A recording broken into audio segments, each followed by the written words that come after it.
वन्दे श्री गुरु परम्परा।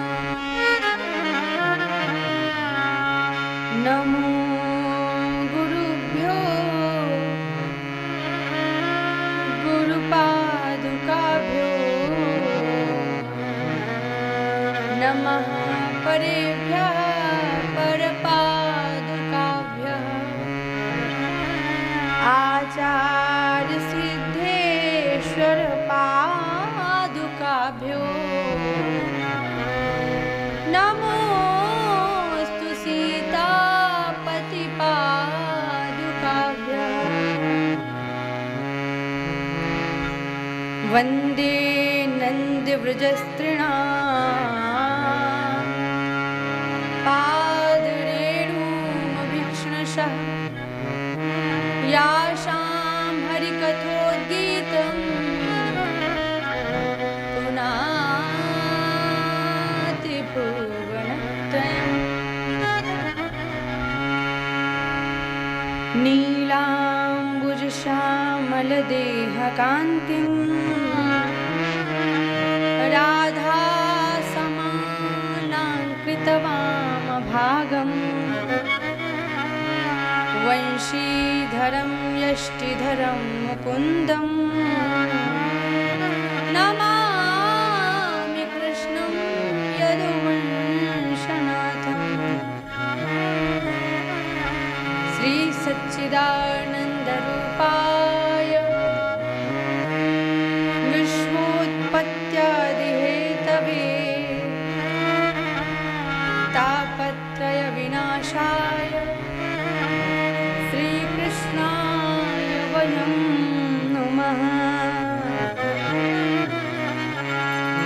कुंवरी किशोरी नाम सो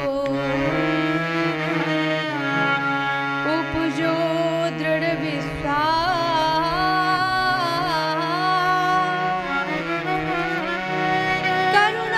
करुणानिधि अति मृदुचित ताते बढ़ी जिया।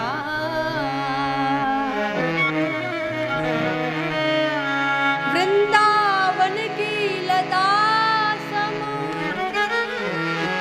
कोटि कल्प तरुणा रज की तुल वैकुंठ नहीं और लोक के में माही। जय जय श्री राधारमण जय जय नवल किशोर जय गोपी चित चोर प्रभु जय जय माखन चोर।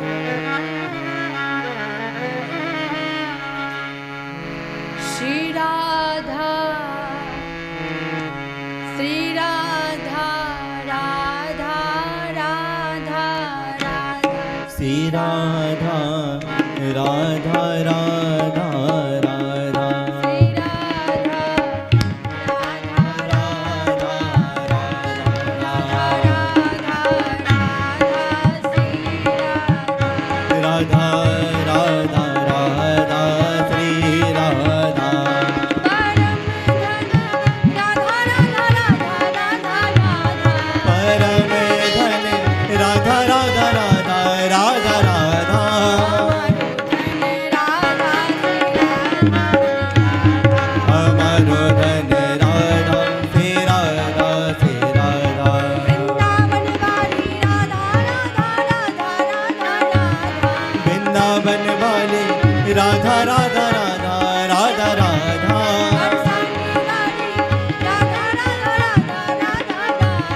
बरसाने वाली राधा राधा राधा राधा राधा राधा जय हो। हमारो धन राधा श्री राधा श्री राधा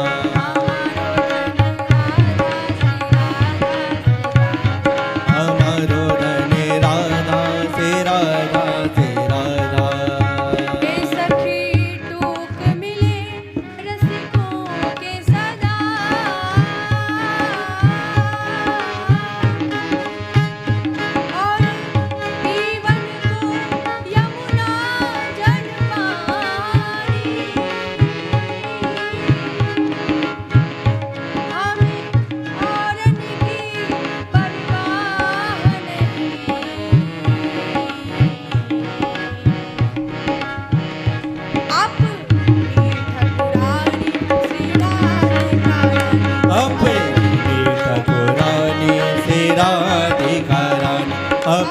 ठाकुरानी श्री राधिका रानी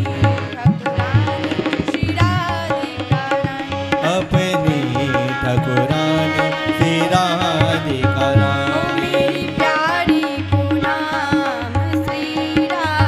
ओ मेरी प्यारी को नाम श्री राधा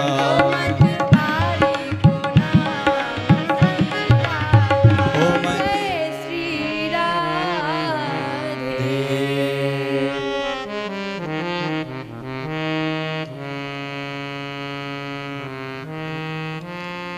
जगत गुरु तुलसी पीठाधीश्वर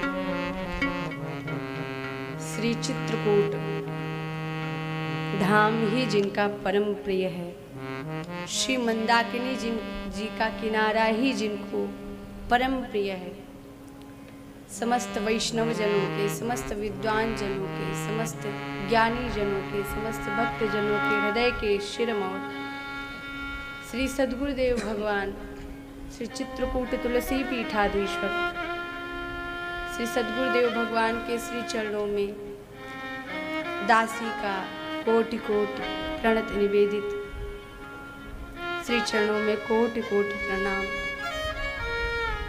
प्रिया प्रियतम की कृपा, श्री राघवेंद्र सरकार, श्री सियाजू की दया स्वरूप आज हम सभी को यह दिव्य अवसर, मनुष्य देही का परम लाभ, समस्त जीवात्माओं में केवल मनुष्य मात्र ही ऐसी देह है, ऐसा जीव है जिसे नाम लेना सुलभ है, सरल है, से कथा भागवत संतों का सानिध्य सुलभ है। समस्त जीवात्माओं में मनुष्य देही परम पवित्र, परम लाभकारी एवं परम मोक्ष का द्वार समझ लीजिए। किसी संत की, किसी वैष्णव की, प्रिया प्रियतम की कृपा हो जाए तो यह हमारा मोक्ष द्वार है। मनुष्य देही माने मोक्ष द्वार। हम अपने कर्मों के द्वारा मोक्ष के द्वार तक आराम से पहुंच सकते हैं। मनुष्य देही का यही परम लाभ है।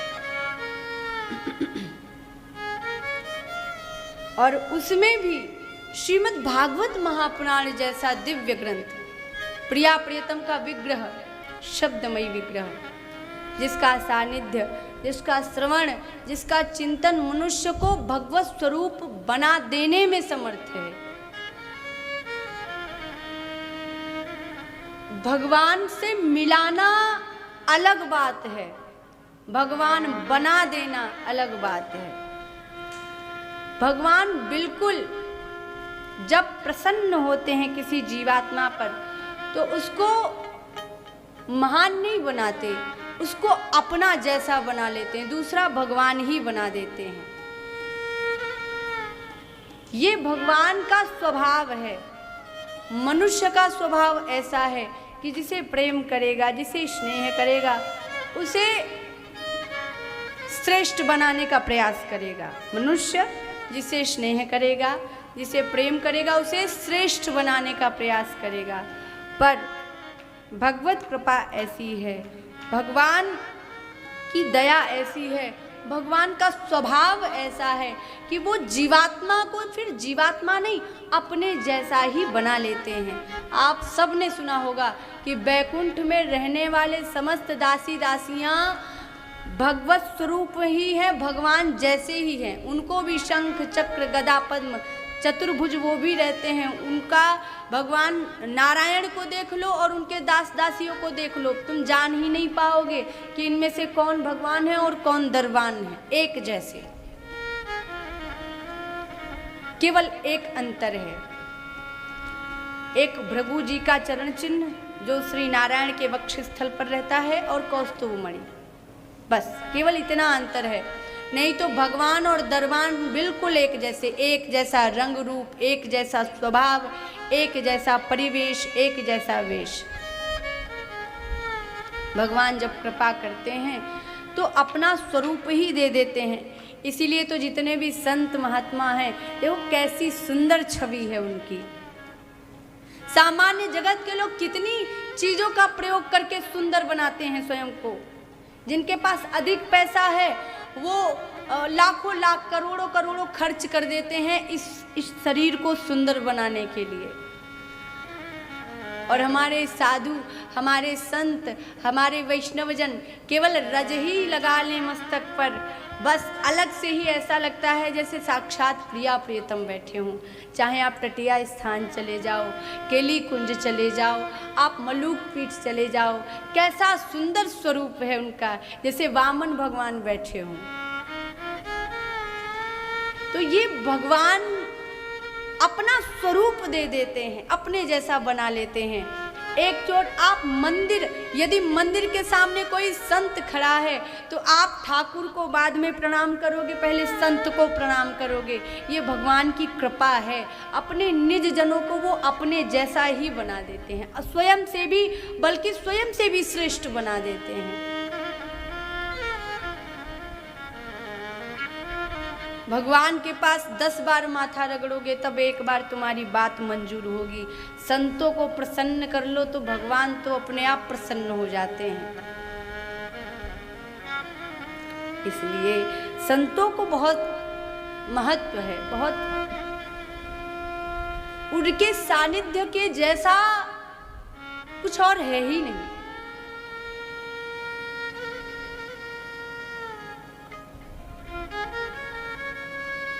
नारायण के अवतार है श्री व्यास भगवान।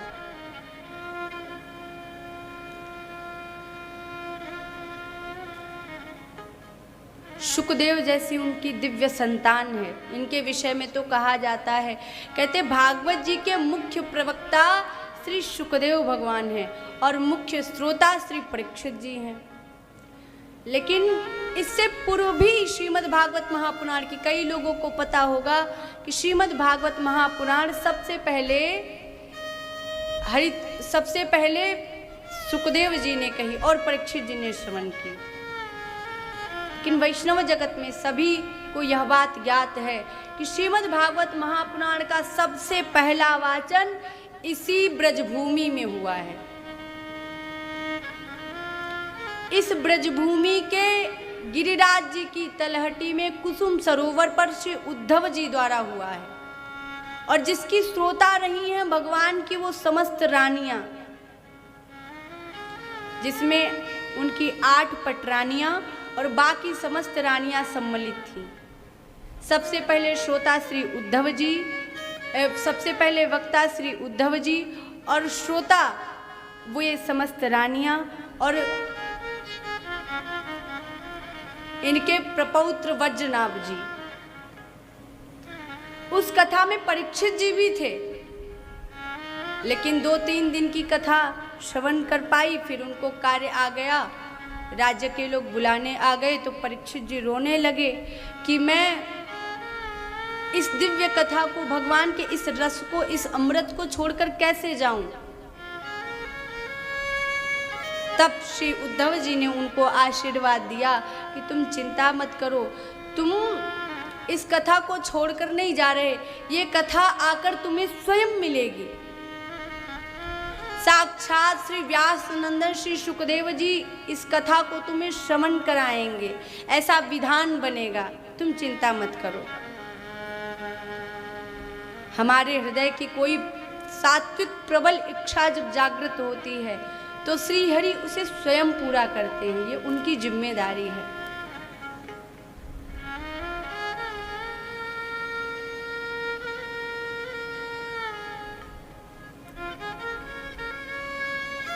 व्यास नंदन जी श्री शुकदेव जी, तो इनके जन्म के विषय में कहा जाता है कि इतने सिद्ध महापुरुष थे कि जैसे ही इनका जन्म हुआ सो ये तत्काल जन्म होते ही ये वन की ओर चल दिए।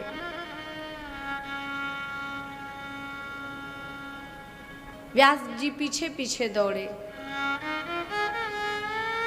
श्री शुकदेव जी रुके नहीं, चले गए।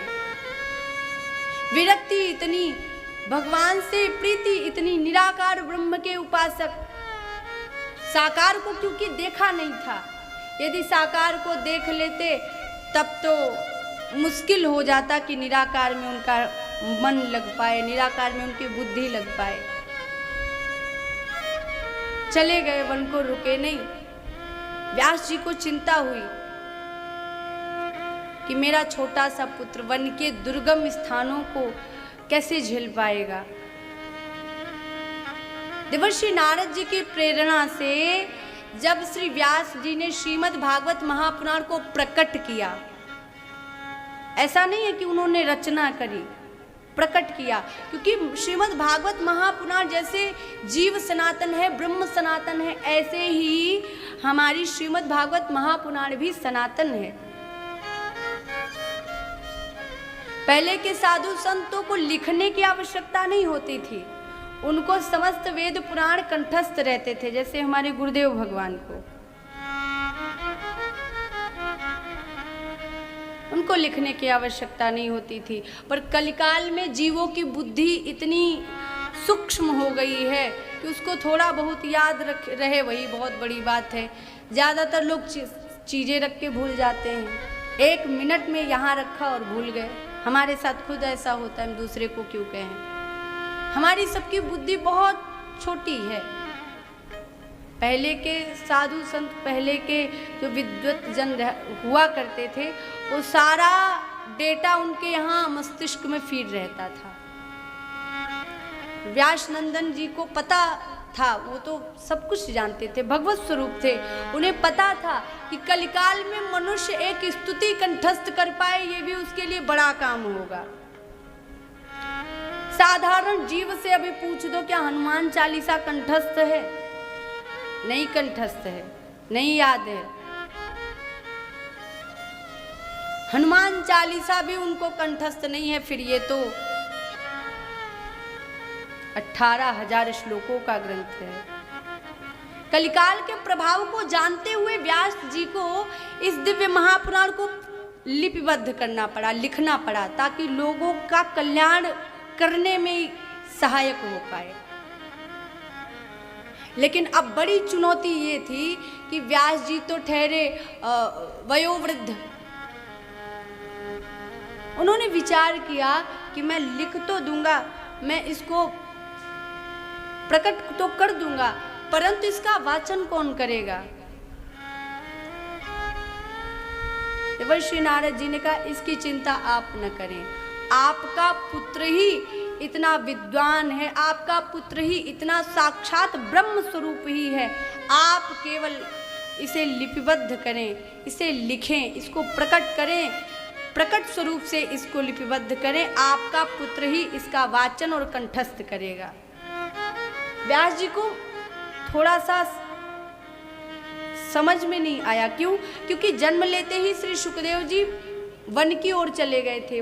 उन्होंने विचार किया कि जो यहाँ है ही नहीं, जिसने कभी साकार को देखा ही नहीं, जो देखना चाहता ही नहीं, जो जन्म लेते ही वन की ओर चला गया, वो इस ग्रंथ को क्यों कंठस्थ करेगा और क्यों इसका वाचन करेगा?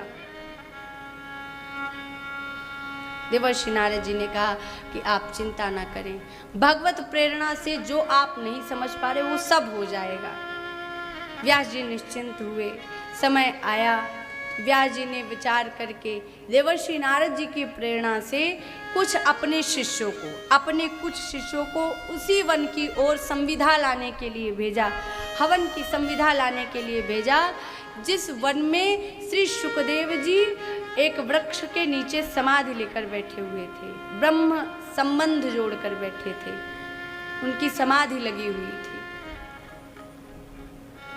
शिष्यों को कुछ एकादि श्लोक कंठस्थ करवाए और उनसे कह दिया भली भांति कि देखो, जहाँ श्री सुखदेव, जहाँ मेरे पुत्र जिस स्थान पर समाधि लगाए बैठे हों, तुम उधर ही वृक्षों के आसपास की संविधा को चुनना, और जब तुम्हें लगे कि अब हम थोड़ा सा श्री सुखदेव जी के निकटस्थ हुए हैं तो इन श्लोकों का पाठ करना।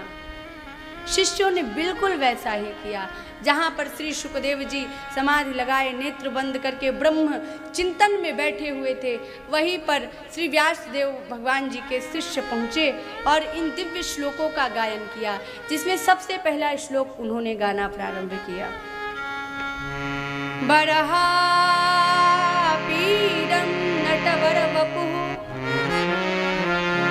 कर्णयोः कर्णिकारम् विप्रदवासः कनककपिशम् वैजयन्तीं च मालाम् रन्ध्राणवेणोरदरसुधया पूरयन्यगोपवृन्दैः वृन्दारण्यस्वपदरमणं प्राविशद्गीतकीर्तिः बर्हापीडं नटवरवपुः कर्णयो कर्णिकारम्।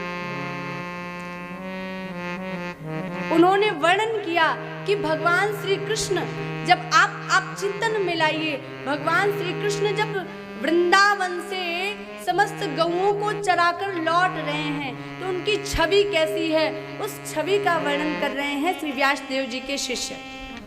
और उस वर्णन में क्या कह रहे हैं कि हमारे श्याम सुंदर जब वन की ओर से गौओं को चराकर लौट रहे हैं तो न जाने कितनी लाखों गाय उनके आगे, कुछ पीछे, कुछ दाएं बाएं चल रही हैं। ठाकुर जी बीच में विराजमान हैं, मधुर वंशी बजा रहे हैं, उनके कंधे पर काली कमली पड़ी हुई है और सुंदर कनेर के पुष्पों की माला पहने हैं, वैजंती के पुष्पों की माला पहने हैं, कर्णों में भी कनेर के पुष्प हैं, उनकी बड़ी बड़ी सुंदर सुंदर नेत्र हैं, बड़ी बड़ी आंखें हैं और उनके घुंघराले बालों पर जब ब्रज की रज उड़कर लग गई है तो ऐसा लगता है मानो अंगराग लगा हो। श्याम वर्ण है, कितना सुंदर स्वरूप है श्री श्याम सुंदर का। अब जो ही इस श्लोक का पाठ, जो ही ये श्लोक के शब्द श्री सुखदेव जी के कानों में गए, अब देखो हम सब लोग क्या है, कितना भी सुंदर स्वरूप श्री ठाकुर जी का क्यों ना देख लें, सुनना तो अलग है, देख लें तो भी हमारे अंदर बस यही आएगा, हाँ ठाकुर जी हैं, प्रणाम कर लो, हो गया। लेकिन देखो ब्रह्म संबंध वाले जो संत हैं, जिनका ब्रह्म संबंध हो चुका है, हृदय में जो स्थिति बन चुकी है, जो भाव आ चुका है, उसके मूलतः उसके परिणाम स्वरूप जैसे ही इन श्लोकों का गायन श्री सुखदेव जी के कानों में गया, तत्काल उनकी समाधि छूट गई, नेत्र खुल गए, विचार करने लगे कि क्या इतना भी सुंदर कोई हो सकता है, जिसको रज लग जाए, जिसको धूल लग जाए, वो भी उसकी सुंदरता को बढ़ा दे, इतना सुंदर कोई हो सकता है। वैजंती की माला पहने, कोई श्रृंगार नहीं, कनेर के पुष्प हैं और बहुत साधारण श्रृंगार है और उसमें ऐसी दिव्य अलौकिक छवि, ऐसा कोई कैसे हो सकता है। तत्काल उनके हृदय में श्री ठाकुर जी का वही स्वरूप आ गया कि लाखों लाख गायें श्याम सुंदर को घेरे हैं, बीच में वंशी का वादन करते हुए श्याम सुंदर चल रहे हैं और गले में, कंठ में कनेर के पुष्प है, वैजंती की माला है, सुंदर सुंदर चरण है जिसमें नूपुर बंधी हुई है, पीला पीतांबर है और कैसा सुंदर दिव्य स्वरूप है। उनके घुंघराले बाल जो कंधों तक लटक रहे हैं, आजान भुजाएं हैं जो घुटनों के नीचे जा रही हैं, कितना सुंदर स्वरूप। फिर मन में विचार किया, नहीं नहीं नहीं, अगर इतनी सुंदरता है तो अहंकार भी अवश्य होगा, क्योंकि जो सुंदर होता है उसको थोड़ा सा शरीर गुण पर अहंकार तो होता ही है। विचार करने लगे कि ऐसे की शरण में जाकर क्या करेंगे, क्या पता मुझे अपनाए न अपनाए। ये विचार ही कर रहे थे श्री सुखदेव जी कि तब तक श्री व्यास भगवान के शिष्यों ने दूसरा श्लोक गाया। कहते हैं, अहो बकीयं स्तनकालकूटं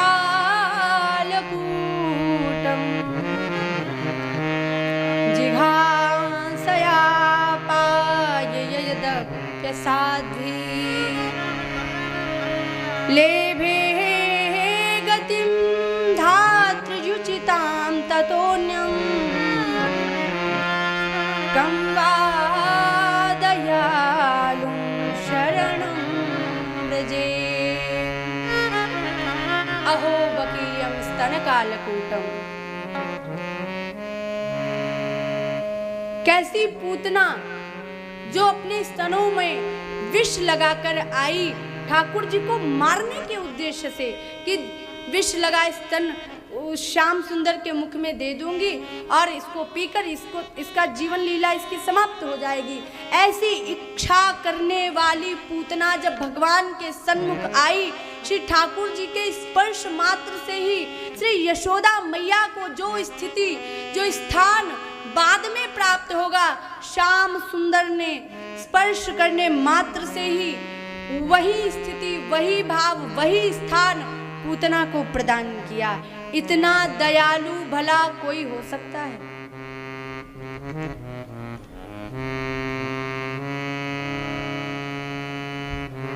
इतना करुणावान कोई हो सकता है?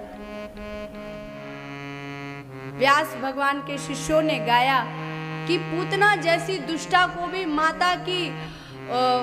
माता का स्थान देने वाले श्री श्याम सुंदर हैं।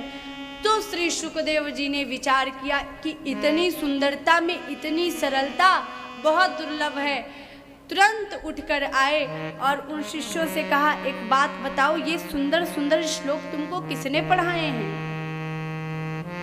बोले भगवान और किसी ने नहीं, आपके पिताजी ने। अच्छा, बोले हाँ, ऐसे ऐसे सुंदर सुंदर श्लोक उनके पास 18,000 हैं। यदि आपको सुनना है, यदि आपको पढ़ना है, तो आप हमारे साथ अपने पिताश्री के पास चलें और उनसे इन श्लोकों का श्रवण करें। श्री सुखदेव जी ने विचार किया और चले आए और शिष्यों के साथ आकर उन्हें उन 18,000 श्लोकों को कंठस्थ किया, पढ़ा अपने पिता से।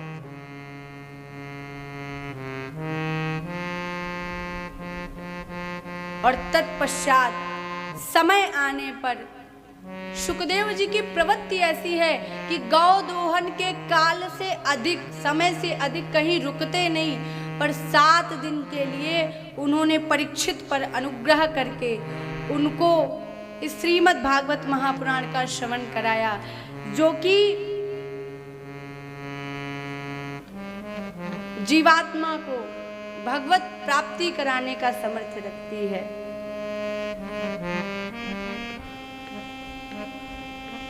तो